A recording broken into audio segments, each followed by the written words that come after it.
guys, balik lagi di video Learning Journal episode ke-8 ya. Hari ini aku mau ngebahas tentang apa itu opini dan feature. Nah, di sini definisi dari opini adalah opini merupakan jenis tulisan yang berisi gagasan, ulasan, atau kritik terhadap suatu persoalan yang berkembang di masyarakat dan ditulis dengan bahasa ilmiah populer. Contohnya persoalan di masyarakat, kualitas pendidikan yang buruk, kisah negara korupsi, bencana yang terus mendera, mentalitas pejabat, etika yang makin merosot, dan lain-lain. Nah, terus apa sih itu feature ya?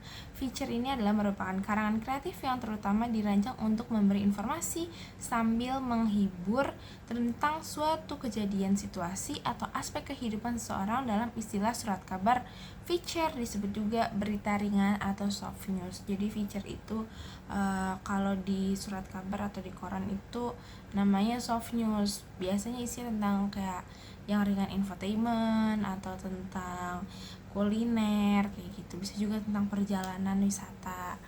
Nah, terus ada lagi rambu-rambu penulisan artikel. Nah, walaupun persoalan dapat ditulis dalam bentuk opini, ada yang harus diperhatikan nih teman-teman. Pertama, persoalan aktual dan menjadi perhatian masyarakat. Kedua, masalah yang ditulis tidak menghasut, mengadu domba, atau memfitnah. Ketiga, tulisan berupa solusi terhadap persoalan. Jadi tulisannya tuh nggak menggiring opini ya, maksudnya nggak menghasut, tidak mengadu domba. Dan tulisannya ini kalau di rambu-rambu penulisan artikel kalau kita nulis artikel itu harus berupa solusi terhadap suatu persoalan. Jadi nggak cuma ngomongin persoalannya aja, tapi kita juga ikut ngasih solusi gitu. Terus teknik menulis artikel dalam kurung opini ya, ini lebih spesifik lagi gitu cara penulisannya. Yang pertama ada masalah yang akan ditulis, jadi kita tahu masalah apa sih yang akan kita tulis, kasusnya apa yang akan kita angkat. Nah, masalah dapat diperoleh dari searching di internet, membaca buku, atau bisa juga dari pengalaman sendiri. Jadi bebas ya, kita bisa nulis itu sumbernya dari mana aja, dari diri kita sendiri juga bisa, sesuai pengalaman. Terus ada yang kedua, lengkapi masalah dengan bahan pustaka.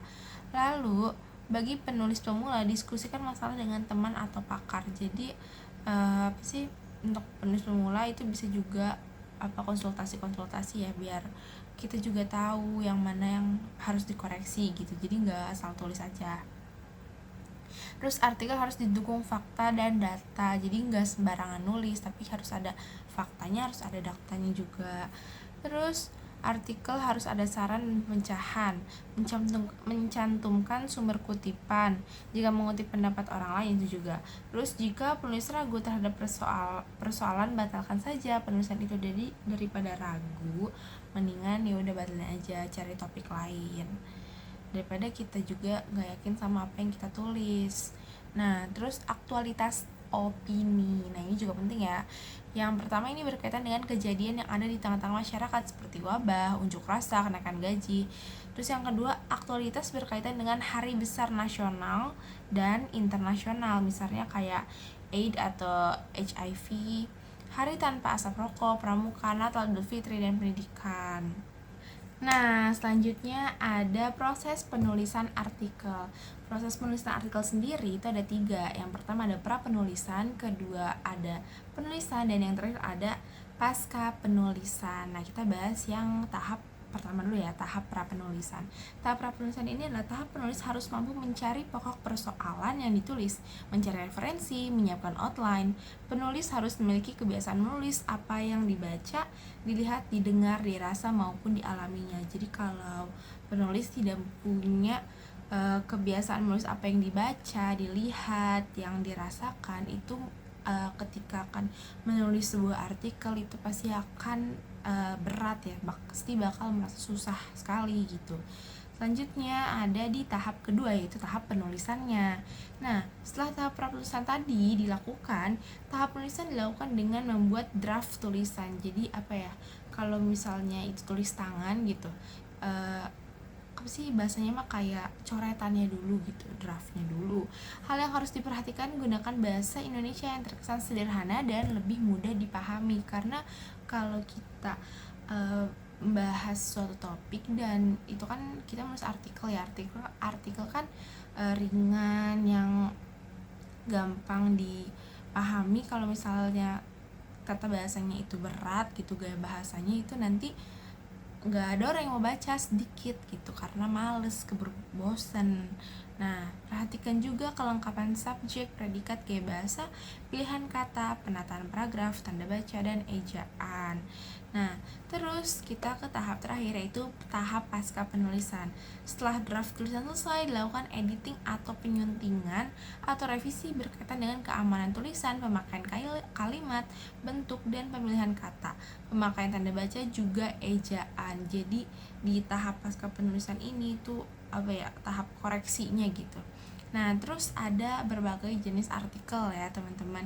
Yang pertama ada artikel pengetahuan populer. Yang kedua ada artikel penuntun praktis atau guideline. Lalu ada artikel tentang politik, artikel olahraga, artikel kebudayaan. Jadi artikel itu jenis-jenisnya banyak. Jadi banyak topik yang bisa kita angkat untuk kita jadikan sebuah artikel. Nah, selanjutnya ada yang namanya resensi buku. Resensi buku ini tuh berisi tentang penilaian buku, tentang ulasan buku yang sudah kita baca. Nah, di sini juga di resensi buku ini poin-poinnya ada tentang pembahasan, penilaian, dan rekomendasi buku yang sudah diterbitkan juga. Nah, terakhir ada tips menulis. Yang pertama adalah mencari informasi. Nah, mencari informasi ini kan pastinya untuk mengangkat menjadi sebuah tulisan itu harus informasi yang menarik. Nah, informasi yang menarik ini bisa kita dapatkan dari berbagai sumber, berbagai pengalaman ya teman-teman. Nah, kita bisa cari informasi yang menarik ini dari kegiatan yang kita lakukan, kegiatan pengamatan, bisa juga dari kita baca buku, dari sesuatu yang kita lihat, bisa juga dari internet atau dari web-web lainnya. Jadi untuk mencari suatu informasi yang menarik itu bisa dari mana saja sumbernya. Terus tips yang kedua ini ada tulis apapun juga yang menarik. Nah, ini juga kalau tadi kita mencari, kalau tips yang kedua ini kita langsung sudah menulis sesuatu yang menarik itu. Nah, sesuatu yang menarik ini bisa kita dapatkan di mana saja. Misalnya ya, bisa dari khutbah saat Jumatan misalnya laki-laki, terus udah gitu bisa juga dari khutbah sholat id, atau bisa juga dari sesuatu yang kita lihat, misalnya kita melihat kejadian apa, atau bisa juga dari pengalaman kita sendiri, itu juga bisa. Nah, terus tips yang ketiga adalah setelah punya data yang menarik, setelah draft yang sudah kita tulis, nah yang terakhir yang ketiga ini adalah poin yang penting juga, yaitu jangan takut salah, karena namanya juga bisa kita belajar. Salah itu merupakan hal yang sangat-sangat wajar dalam suatu pembelajaran. Nah, tujuannya ada tulisan yang menjadi cerpen, naskah, feature, dan lain-lain. Makanya kita itu gak boleh takut salah, guys. Nah, terus ini tips terakhir adalah setelah draft selesai, lakukan revisi. Nah, revisi isi, bahasa, kalimat, paragraf, ejaan, dan tanda baca. Pokoknya kita melakukan revisi semua secara keseluruhan gitu, kita revisi. Nah, setelah direvisi, tahap terakhir adalah coba kirim ke media. Nah, biasanya kalau misalnya kita sudah melakukan revisi dan kita sudah melakukan revisi itu dengan baik ya, maksudnya kayak total gitu, kita melakukan revisi itu, terus kita juga mengangkat sebuah topik yang menarik. Nah, biasanya tulisan kita akan dimuat di suatu media online ataupun media cetak. Nah, teman-teman, segitu aja dulu video learning journal episode ke-8 ini. Sampai jumpa di video learning journal berikutnya. Bye.